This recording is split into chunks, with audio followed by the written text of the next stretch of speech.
Um, dois, três, vamos lá. Olá, meus queridos alunos do sétimo A. Estamos aí na reta final do nosso conteúdo programático. Na aula de hoje vamos verificar o ponto 12 do conteúdo programático.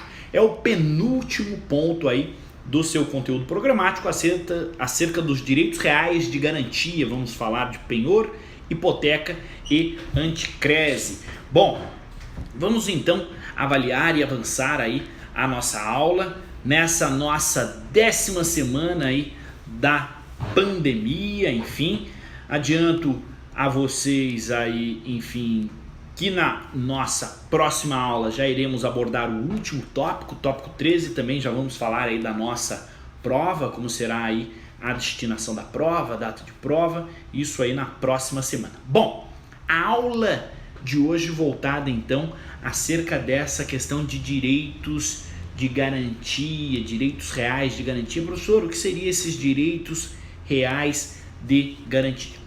Todas aquelas partes que venham a pactuar um contrato, isso você já teve lá no seu 4º e 5º semestre de Direito, Teoria Geral dos Contratos e os contratos em espécie. É certo que quando as partes contratam, quando as partes estão vinculadas, se uma das partes deixa de realizar, de cumprir ali a obrigação constituída no contrato, torna-se devedora da outra parte.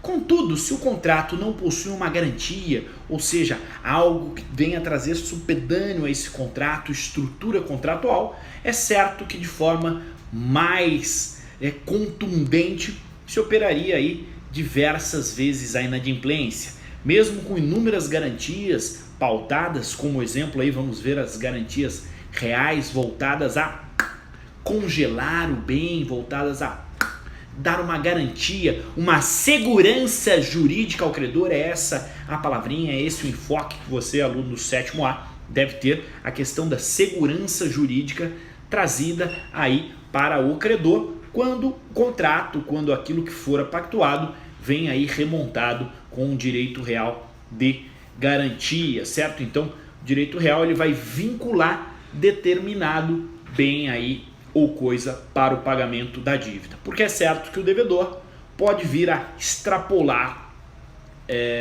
o que fora pactuado, enfim, de acordo com o que a sua dívida, ou seja, a dívida do devedor pode vir extrapolar o que esse próprio devedor tem de bens. Então é necessário aí vincular garantias. Temos as garantias pessoais aí atrelado à questão inclusive da fiança, onde se chama um terceiro aí a relação contratual, onde esse terceiro será o garantidor, é essa garantia pessoal, enfim, atrelada à pessoa, e tem a garantia real, que é a garantia vinculada ao bem, que é o penhor e a hipoteca, onde o bem aí fica congelado, certo? Bom, avançando essa dinâmica aí de direitos reais, vamos ver os efeitos aí dos direitos reais. Os efeitos dos direitos reais, o primeiro deles acerca aí do direito de preferência. E aí vamos ver esses 4 efeitos então aí dos direitos de garantia. O primeiro efeito é a questão do direito de preferência, ou seja, aquele credor que tem um bem grafado aí, que tem uma garantia real sobre um bem, ele possui preferência em face de outros credores, ou seja, aquele devedor, um devedor contumaz que deve não só para o credor com garantia real, como para outros credores. Professor, qual credor terá aí preferência? E aí a primeira conjectura é o direito de preferência daquele credor que está embutido aí com a garantia real, ou seja, houve o indicativo do bem, ficou grafado aí o bem.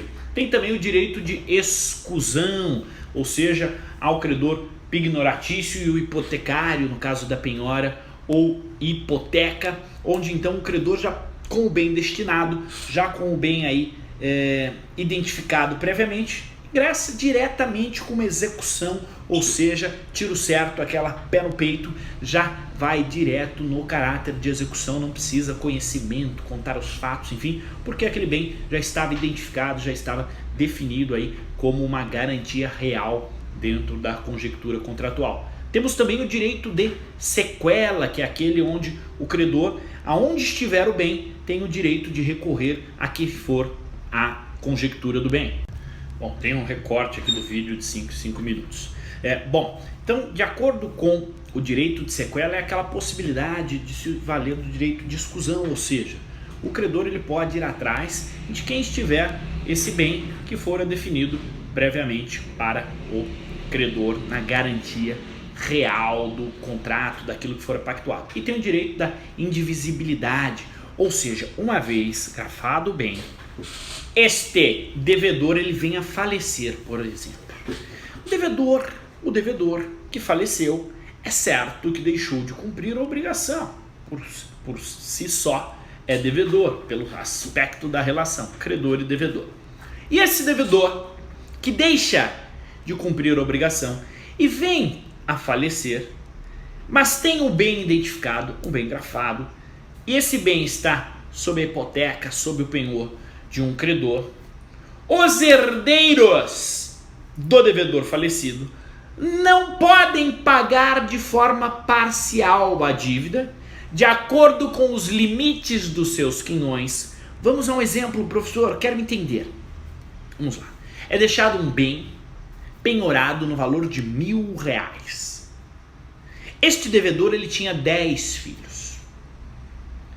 Pode um dos filhos valer-se de R$100, ou seja, o bem de 1.000, um dos filhos aí no seu quinhão, 10 filhos, R$100, ir lá e dar baixa nessa dívida aí e pegar a sua cota à parte, o seu 1/10 desse bem que está lá penhorado.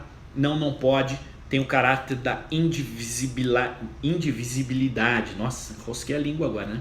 Indivisibilidade, ou seja, não é indivisível, não pode ser dividido aí esse bem. Ou seja, se um dos herdeiros tem interesse em arrematar a coisa que está penhorada, hipotecada, este herdeiro deverá pagar o todo, a integralidade, por ser indivisível a relação, sob pena do credor, que tem uma garantia, se tornar condômino daquela relação, se tornar sócio daquela relação com os herdeiros do devedor. Se cada herdeiro do devedor pudesse comprar uma cota à parte, estaria dentro da concepção todos como dono. Então, no caráter de indivisibilidade, aí é necessário o pagamento do todo. Se um dos herdeiros tem interesse em pagar, paga o todo para liberar aquele bem que está colocado com garantia real, certo? Então essas 4 estruturas e características: o direito de preferência, o direito de exclusão, o direito de sequela e o da indivisibilidade. Agora, avançando aí os caráteres subjetivos e objetivos dentro dessa relação, temos que os caráteres subjetivos referem-se aos sujeitos.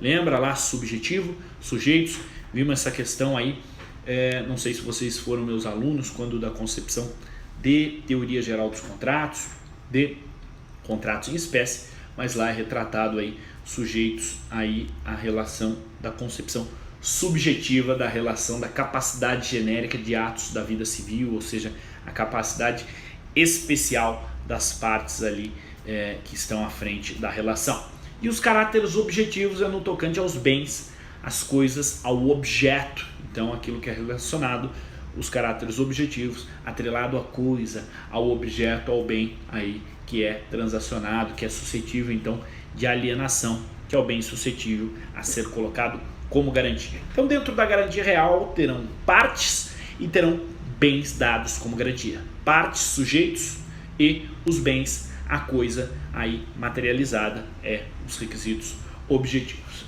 Professor, vamos adentrar agora então de forma específica no penhor, depois na hipoteca e por último na anticrédito. Avançando agora, o primeiro tópico é o do penhor. Professor, quero acompanhar onde está isso lá no Código Civil, artigo 1431. Acompanhem comigo aqui, pega o seu vademécum, 1431.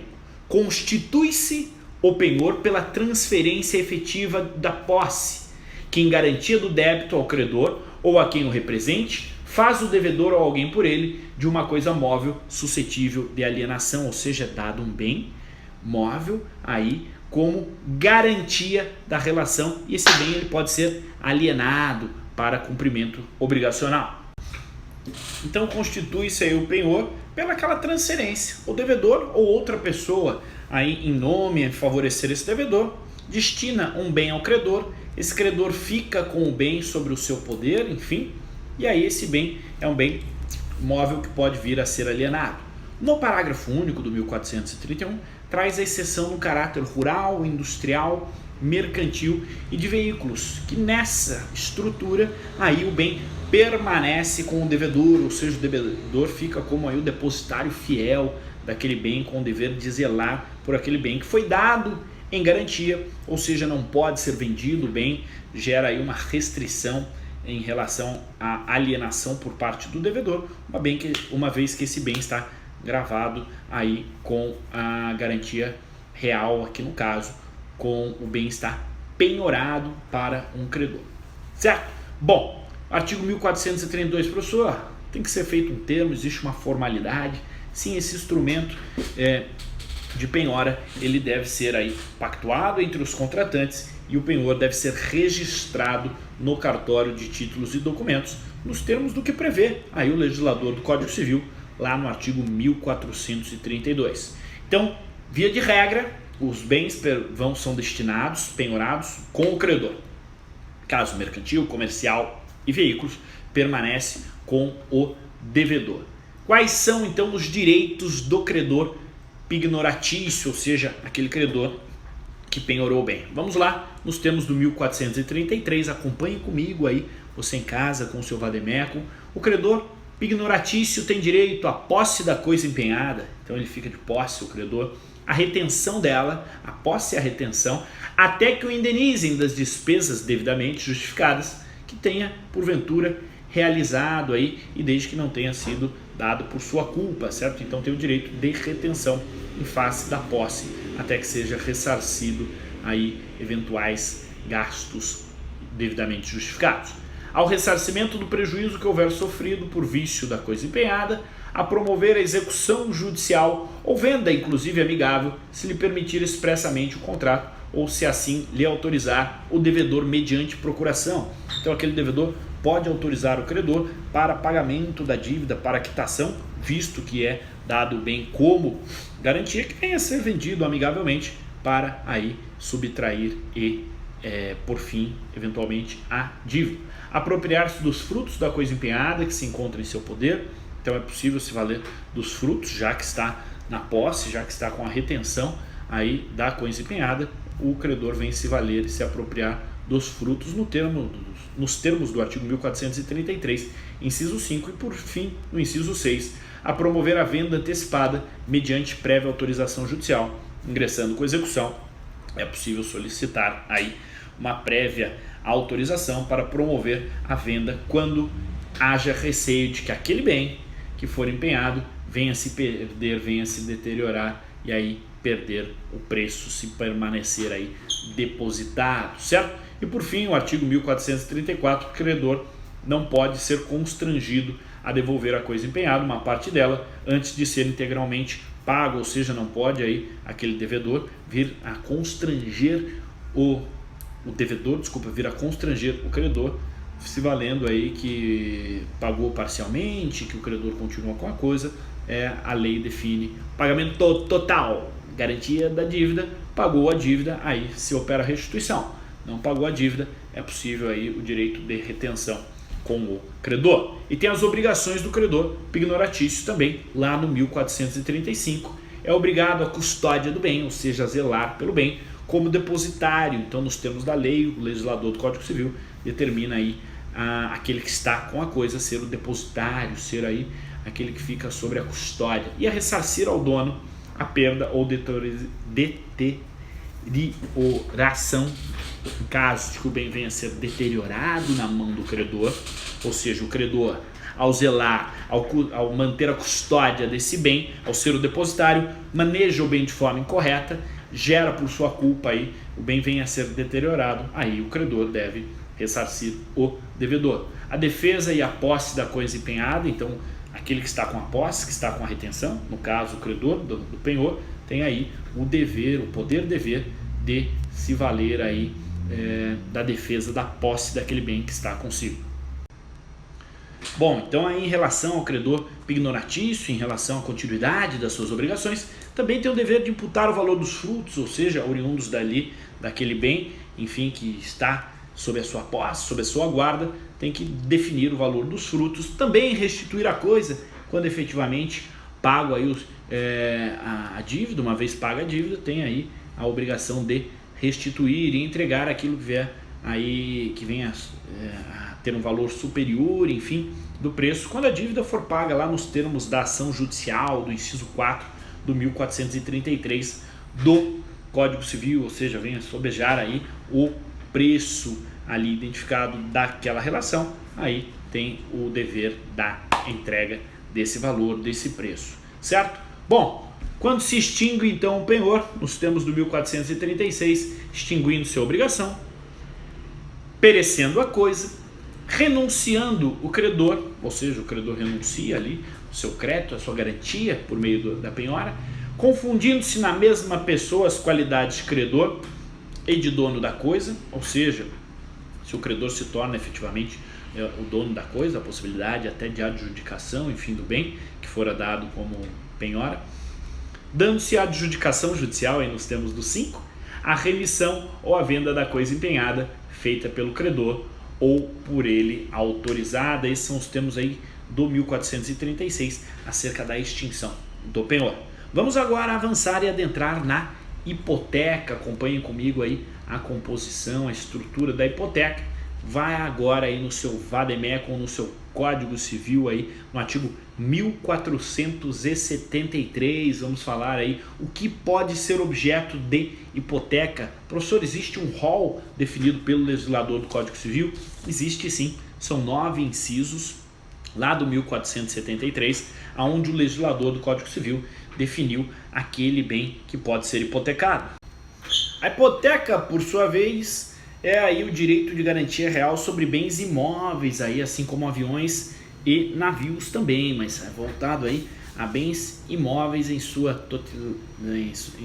concepção aí da hipoteca, certo? Bom, professor, a hipoteca lá na estrutura inicial que vimos no começo da aula de hoje. No caso da hipoteca, o bem é destinado ao credor? Não, o bem permanece com o devedor, devido à sua estrutura, à sua dimensão, o bem permanece com o devedor. Professor, em relação à dívida, se a dívida não compõe todo o valor do bem, o bem pode ser aí vendido em partes, enfim, não, é mantido aí a estrutura lá das características iniciais, dos efeitos, a questão da indivisibilidade, ou seja, o bem aí é indivisível, não pode ser fatiado para o pagamento em caráter acessório, enfim, é sempre a sua totalidade. E aí, nos termos do 1473, onde o legislador do Código Civil definiu o rol, vamos acompanhar comigo aqui o que pode ser objeto de hipoteca. Os imóveis e os acessórios dos imóveis conjuntamente com eles. O domínio direto, o domínio útil, as estradas de ferro, os recursos naturais, a que se refere lá nos termos do 1230 do Código Civil, independentemente do solo onde se achem também recursos naturais, então podem ser determinados aí de acordo com a estrutura do solo, enfim, independente de onde se ache, como bem a ser hipotecado. Os recursos naturais já foi, os navios e as aeronaves, nos termos do inciso 6 e inciso 7, o direito de uso especial para fins de moradia, também esse foi incluído pela Lei 11.481 em 2007, o direito real de uso, incluído pela mesma lei, e a propriedade aí superficiária, também incluída pela mesma lei. Na verdade, são 10 incisos que remontam aí de forma taxativa, é um rol taxativo trazido pelo legislador do Código Civil acerca do que pode ser aí destinado para hipoteca. Lá nos termos do 1475 é importante dizer o seguinte: é nula a cláusula que proíbe ao proprietário alienar imóvel hipotecado, ou seja, não pode no contrato de hipoteca, não pode na relação quando vai-se as partes pactuarem, lá as estruturas subjetivas e as questões objetivas, que é o objeto, nula uma cláusula que venha proibir que o proprietário do bem venha alienar esse imóvel que fora hipotecado, certo? E aí no parágrafo único pode convencionar-se que vencerá o crédito hipotecário se o imóvel for alienado. Aí vence o crédito com a respectiva aquiescência e pagamento efetivo daquela dívida em face da garantia, que agora deixa de ser uma garantia, pois o bem fora alienado, certo? Maravilha, é a mesma estrutura, a hipoteca atrelado aí a bens imóveis, enfim.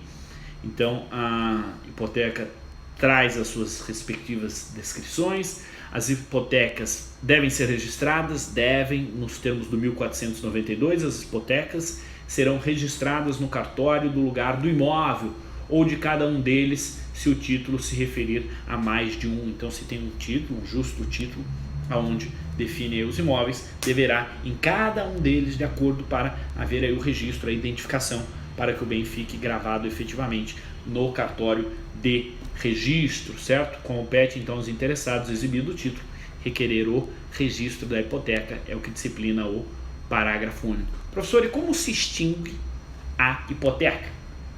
Lá nos termos do 1499, a hipoteca vai se extinguir pela extinção da obrigação principal, se operou o pagamento, extinguiu a obrigação, extinguiu a hipoteca.